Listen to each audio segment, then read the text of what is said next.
Hello friends, welcome back to my channel. तो आज लेकर आ गई हूँ एक फिर नई वीडियो जो आपके लिए बहुत ज़्यादा हेल्पफुल होने वाली है। तो चलिए आज हम बात करेंगे इस वीडियो में, लेकिन उससे पहले अगर आप मेरे चैनल पर नए हो तो प्लीज़ वीडियो को लाइक, शेयर और चैनल को सब्सक्राइब जरूर कर लेना। मुझे बहुत अच्छा लग रहा है, आप इतने अच्छे अच्छे कमेंट कर रहे हो। मैं सारे कमेंट पढ़ती हूँ, बस उनका जवाब नहीं दे पाती हूँ क्योंकि ये ना बहुत बिजी शेड्यूल है, तो एक एक का जवाब देना पॉसिबल नहीं होता। उन कमेंट को ही उठाकर मैं आपको वीडियो देने की कोशिश करती हूँ। तो चलिए हम वीडियो स्टार्ट करते हैं। मैं हिंदी मीडियम से हूँ, लेकिन मैं इंग्लिश मीडियम वाले बच्चों को कैसे पढ़ाऊँ, यही प्रॉब्लम है ना आपकी। कि आपको हिंदी मीडियम से पढ़े हुए हो, लेकिन आपके आसपास के जो बच्चे हैं वो इंग्लिश मीडियम में जाते हैं, तो आप उनको ट्यूशन नहीं पढ़ा सकते हो। ये हेजिटेशन होती है आपको, ये आपकी बहुत बड़ी प्रॉब्लम है। तो चलिए आज इसी का सोल्यूशन ढूंढते हैं। हम मिलकर ढूंढेंगे तो इसका सॉल्यूशन हमारे पास ही है। तो मेरी वीडियो को आप पूरा देखना, पूरी बात सुनना। अगर कुछ गलती हो जाए तो प्लीज माफ करिएगा। आप कमेंट भी कर सकते हो, अगर आपकी कुछ सजेशन हो तो वो भी आप बता सकते हो। लेकिन वीडियो को पूरा देखेंगे, पूरी बात सुनेंगे, तभी आपके अंदर कॉन्फिडेंस आएगा कि मुझे इंग्लिश मीडियम के बच्चों को हम कैसे पढ़ा सकते हैं। तो आज मैं आपको अपना पर्सनल एक्सपीरियंस ही शेयर कर रही हूँ। जो जो दिक्कतों का सामना मुझे करना पड़ा, जो प्रॉब्लम्स मुझे आई, वही मैं आपको बता रही हूँ। मैं भी हिंदी मीडियम से हूँ। मैंने 10th तक की पढ़ाई इंग्लिश मीडियम में करी थी, लेकिन उसके बाद जब सब्जेक्ट लेने की बारी आई तो इंग्लिश मीडियम स्कूल नहीं था वहाँ पर, और मुझे हिंदी मीडियम स्कूल में जाना पड़ा, क्योंकि जहाँ मैं पढ़ती थी वो 10th तक की स्कूल था। तो उस समय के जितने भी पढ़े हुए टीचर्स होंगे आज वो हिंदी मीडियम से ही होंगे, ठीक है। तो उस समय क्या होता था कि मुझे पढ़ाने में बहुत हेजिटेशन होता था कि मैं इंग्लिश मीडियम के बच्चों को कैसे पढ़ाऊँ। लेकिन हिम्मत करके जब मैंने बीएड करी, उसी समय मैंने एक स्कूल ज्वाइन कर लिया और छोटे बच्चों को पढ़ाना स्टार्ट किया। धीरे धीरे पढ़ाते पढ़ाते मैंने ट्यूशन भी लेना स्टार्ट किया, छोटे बच्चों को पढ़ाती थी, और धीरे धीरे आज मैं यहाँ पहुँच गई। तो वही मैं आपके साथ शेयर कर रही हूँ।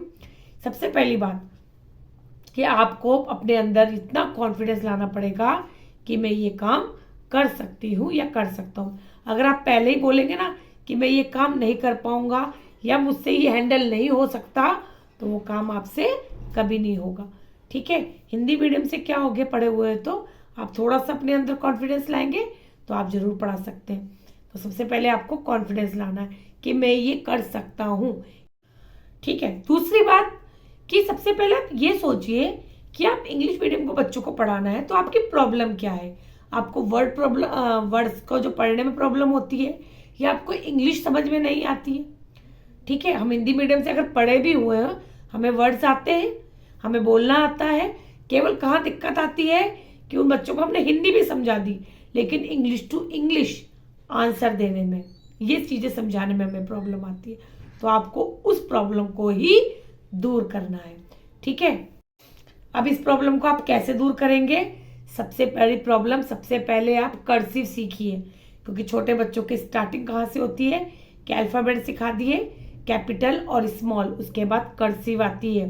तो आपको सबसे पहले कर्सिव की तैयारी करनी है कि आप कर्सिव को लिखना सीखेंगे, क्योंकि जब बच्चे आपके पास पढ़ने आएंगे तो उनको हर चीज़ कर्सिव में होगी। तब आपको समझ में नहीं आएगा ये एफ कैसा है, ये एफ है कि टी है, ठीक है, ये जी है कि जे है, जेड है। तो बहुत सारे ऐसे होते हैं इसके अंदर। ई, क्या कर्सिव का कैपिटल ई, तो बहुत प्रॉब्लम हो जाती है। सी होता है कर्सिव का कैपिटल, ठीक है, वो घुमाकर बनता है, तो वो प्रॉब्लम हो जाएगी। तो आपको सबसे पहले क्या करना है, कर्सिव सीखनी है। अब आपने क्या करा, कॉन्फिडेंस भी आ गया आपके अंदर हिम्मत भी आ गई कि नहीं मेरे को तो ये करना है, और आजकल बहुत ज़रूरी भी है इसके कि हम अपनी थोड़ी सी अर्निंग कर सकें। सेकंड चीज़, आपने कर्सिव भी सीख दी। थर्ड चीज़ आपको क्या करनी है कि आप छोटे छोटे बच्चों को पढ़ाना स्टार्ट करिए, ठीक है। Nursery, LKG, UKG, first second के बच्चों को आप आराम से पढ़ा सकते हैं। जब आप उनको पढ़ाएंगे तब आप देखेंगे उनका सिलेबस बहुत लाइट होता है बड़ी क्लासेस के मुकाबले, तो आप वो आराम से पढ़ा सकते हैं। Hindi, English, maths, GK, computer, जो बच्चों के दिया होता है आपको वही लर्न करवाना होता है, वही चीज़ें पढ़ानी होती है। आपने थोड़ी सी इंग्लिश सीख ली, या आपका अब प्रोनाउंसिएशन पे भी ध्यान देना है, ठीक है। आप जो भी प्रोनाउंस करेंगे वो बच्चे को अच्छे से समझ में आना चाहिए। तो अब आपने थोड़ा बहुत जब अगर सीख लिया तो ये नहीं आपने एक साथ बहुत सारे बच्चे भर लिए।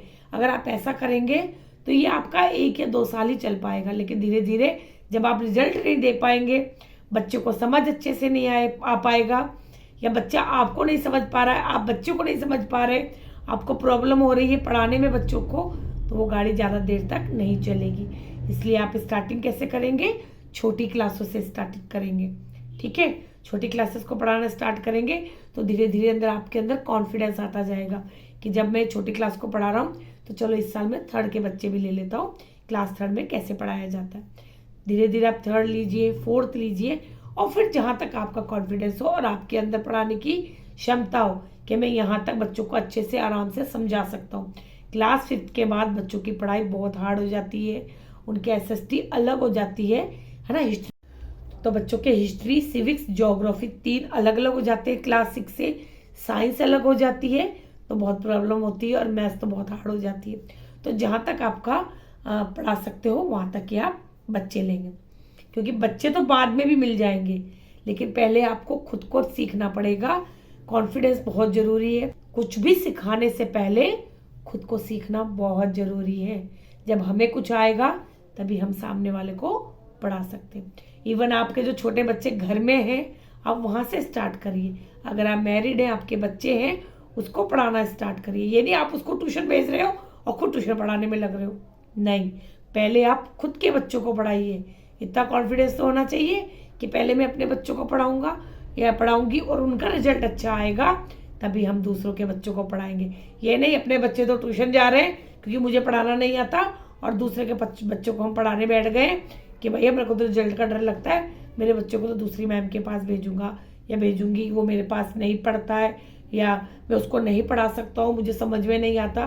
तो आप दूसरे बच्चों को कैसे पढ़ा पाओगे? तो पहले आप शुरुआत अपने घर से ही करिए। अगर आपके घर में बच्चे हैं तो पहले आप वहीं से पढ़ाना स्टार्ट करिए। तो चलिए मैं आपको बच्चों को दिखा देती हूँ कि बच्चों को कैसे हैंडल करना है।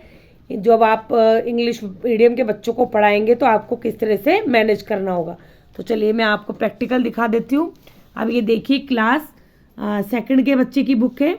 इसके अंदर जैसे अपोजिट दिए हुए हैं, हॉट का कोल्ड, सिट का स्टैंड, गो, कम, आफ्टर, बिफोर, BEFORE, यहाँ पर स्पेलिंग गलत लिखी हुई है, स्टेल, फ्रेश। अब स्टेल का मीनिंग आपको नहीं आता, आप गूगल करिए, देखिए, आप डिक्शनरी में देखिए। स्टेल मीन्स बासी, उसका होगा फ्रेश। वेट, ड्राई, DRY होगा बेटा, ए लिख रखा है आपने। इसी तरीके से क्लास 2nd के बच्चे की इंग्लिश रीडर की बुक है, मैम ने लर्न करने के लिए दिए हैं बुक वर्क। तो देखिए, a dash of jam, jam का क्या होती है? बॉटल होती है, बाउल होता है, तो bottle. A dash of toothpaste, toothpaste की ट्यूब है या टब है, तो ट्यूब है। A dash of pizza, pizza की स्लाइस है कि पीस है, तो स्लाइस होता है। A dash of juice, juice glass में है या बॉटल में? Glass. A dash of chips, packet या बॉक्स, तो पैकेट। तो बहुत छोटे छोटे सेंटेंस होते हैं जो आप इजी तरीके से बच्चों को समझा सकते हैं। From where did Billy Bob buy this things, कहाँ से बिली बॉब ने, जो स्टोरी दी हुई है उसमें लड़के का नाम है बिली बॉब, तो उसने कुछ चीजें खरीदी, वो कहाँ से खरीदी? A pot of cream, dairy से। A box of nails, nails मतलब कील। Ironmonger. A bag of buns, baker. A kipper, fish shop. Who asked Billy Bob to buy things, किसने बोला बिली बॉब्स को सब खरीदने के लिए? A quarter of peppermints, Mrs Brown. A packet of tea, Billy Bob's mother, तो Billy Bob की mother ने बोला। तो देखिए छोटे छोटे सेंटेंस ज़्यादा नहीं होते हैं, आप बहुत आसानी से बच्चों को पढ़ा सकते हैं, कोई दिक्कत नहीं आती है। ऐसे ही देखिए मेरे पास एक न्यू बच्चा है, न्यू स्टूडेंट है, वो भी स्कूल नहीं जाती है, कहीं जाती थी नर्सरी में, तो वहाँ से ट्रांसफ़र होकर आए हैं, तो मैंने उसको लिखवाया है A to Z। तो बच्चे ने थोड़ी सी गड़बड़ करी, मैंने रिपीट करवाया JKPQR। इसके बाद बच्चे से मैंने A to Z वापस से लिखवाई घर से, तो बच्चे ने अच्छा किया। अब मैं स्मॉल, क्योंकि बच्चे को जब कैपिटल आती है तो मैंने स्मॉल स्टार्ट कर दी है, तो मैंने A लिया है, वो कर्सिव का A ले लिया है, जबकि मैं स्मॉल ABCD सिखाऊंगी, लेकिन पहले मैंने एक कर्सिव का ही लिया है ताकि आगे जाके बच्चों को दिक्कत ना आए। ये देखिए घर से दिया मैंने।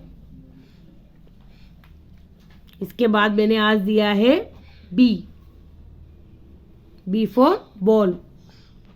तो आज मैंने दिया है B for ball, simple B for ball है क्योंकि स्मॉल अल्फ़ाबेट सिखा रही हूँ। उसके बाद मैंने इसको आज ही A और B दोबारा से लिखवाया है और साथ में मैंने C भी दे दिया है क्योंकि बच्चा अब LKG में जाएगा तो उसको स्मॉल ABCD भी आनी चाहिए। तो देखिए कोई दिक्कत नहीं है, आप नर्सरी LKG UKG के बच्चों को लोगे तो आप इतनी ट्यूशन में आराम से पढ़ा सकते हो, कोई प्रॉब्लम नहीं आती। इसमें इंग्लिश मीडियम हिंदी मीडियम कुछ भी नहीं होता है क्योंकि बच्चों के सब ये स्टार्टिंग में ये सब ही आता है। अब ये देखिए क्लास फर्स्ट की कॉपी है, मैम ने रिवीजन करा दिया है। राइमिंग वर्ड लिखने हैं, राइमिंग वर्ड्स मतलब मिलते जुलते शब्द। तो रिंग का king, sing, bell, sell, hell, white, height, night. एक क्वेश्चन करा दिया मैम ने, why does the child want to go a Banbury cross. ठीक है, आप बच्चों को सेम टू सेम लर्न करवाएंगे। और फिलअप करवा दिया है, ride a toy horse, ride to Banbury cross. इसी तरीके से जब आपको बुक, ये देखिए यहाँ पे भी रिवीजन है, सेम टू सेम आपको क्लास छोटे बच्चों को कराना है, चाहे फर्स्ट हो सेकंड हो। 4 uses of water, drinking, bathing, washing, cooking. 2 ways to save water, always close taps, नल को हमेशा बंद करो। डू नॉट स्पिल वाटर, पानी को मत बहने दो। ठीक है, तो बहुत इजी रहते हैं और छोटे बच्चे होते हैं, कोई क्रॉस क्वेश्चन नहीं करेंगे आपसे। जैसा आप पढ़ाओगे, जैसा आप समझाओगे, बच्चे वैसा ही लर्न कर लेंगे, तो आपको कोई परेशानी नहीं होगी। तो आप छोटे बच्चों से पढ़ाना ही स्टार्ट करेंगे क्योंकि छोटे बच्चों का सिलेबस बहुत इजी होता है, आपको समझने में, आपको समझाने में बहुत इजी होता है। छोटे बच्चों को वर्क कराना थोड़ी प्रॉब्लम है, उनको एक जगह बिठाना ये थोड़ी प्रॉब्लम पड़ेगी, लेकिन सिलेबस बहुत इजी रहता है। जब आप फर्स्ट सेकंड को पढ़ा रहे हैं तो आप देखिए कितनी बुक्स है, क्या क्या दिया हुआ है, कोर्स में चैप्टर कैसे हैं, तो आप इनकी तैयारी कर सकते हैं। आप बच्चों से बुक ले लीजिए, एक दिन पहले उस चैप्टर की तैयारी करिए कि कल मैं आपको ये पढ़ाऊंगी या पढ़ाऊंगा। आप उनकी फ़ोटो क्लिक करके रख लीजिए। आपको जो समझ में नहीं आ रहा आप गूगल करके देख लीजिए कि इस वर्ड का क्या मीनिंग है। आजकल तो इतनी सारी सुविधा है हमारे पास और हम बहुत ईजी तरीके से बच्चों को पढ़ा सकते हैं, तो कोई परेशानी वाली बात नहीं है। मेरे पास बार बार कमेंट आते हैं कि मैम मैं हिंदी मीडियम से हूँ, मैं बच्चों को कैसे पढ़ाऊँ। कोई बात नहीं, हिंदी मीडियम से हो तो क्या हो गया, आप पढ़ाना तो स्टार्ट करिए, धीरे धीरे देखना आप कितना अच्छा कर पाएंगे। तो आप घर पे भी पढ़ा सकते हैं और जब आपको कॉन्फिडेंस हो जाए कि मैं पढ़ा सकता हूँ, मैं सब कुछ हैंडल कर सकता हूँ या कर सकती हूँ, तो आप स्कूल में भी रिज्यूम डाल सकते हैं। तो मेरी वीडियो से आपको थोड़ी सी भी हेल्प हो तो प्लीज़ वीडियो को लाइक, शेयर और चैनल को सब्सक्राइब जरूर कर लेना ताकि नई नई वीडियो आपको मिलती रहे। मेरी वजह से आपको थोड़ी सी भी हेल्प मिल रही हो या आपके कोई सजेशन हो तो आप मुझे कमेंट में लिख सकते हैं। तो मेरी वीडियो को प्लीज़ प्यार बनाकर रखिए और प्यार देते रहिए। Okay then, thank you, bye.